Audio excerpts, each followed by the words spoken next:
The most anticipated testimony at the inquiry into foreign interference today, the Prime Minister questioned for nearly 3 hours on his knowledge of election meddling and what he chose to do about it.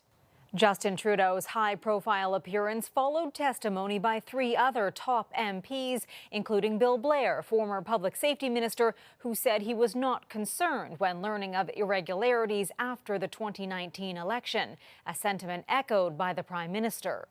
Irregularities being observed is not itself enough to overturn a democratic event.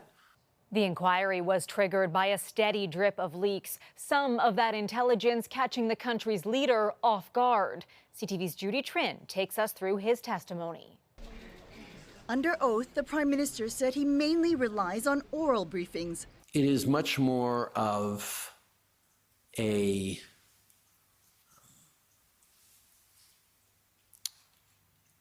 conversation than someone reading a prepared text. At the airport on the 2019 campaign trail, Trudeau was told about CSIS's concerns the Chinese government was using proxies to help Han Dong win the Liberal nomination.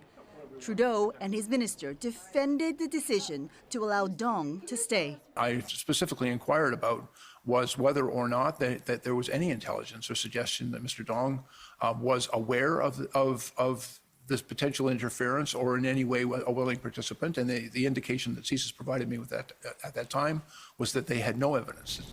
Despite concerns, Trudeau testified he wanted to defend Dong against allegations he spoke to a Chinese official about delaying the release of the 2 Michaels. We couldn't actually correct the record without, in some cases, confirming the tradecraft and the work that women and men in our security agencies and sources relied upon by our security agencies to keep Canadians and our institutions safe without putting them at risk.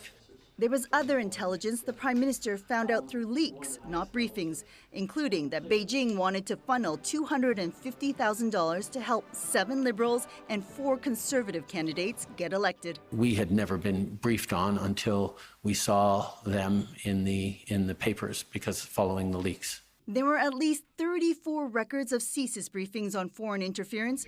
Intelligence experts say vulnerabilities within government and political parties have been revealed. It's important for all political parties to undertake measures to mitigate the risks to the integrity of their own internal processes, whether it's nomination fights, whether it's other kinds of vulnerabilities to their information, to their membership lists, to their fundraising. Justice Marie-Josée Hogue will have less than a month to analyze how intelligence flows through the government.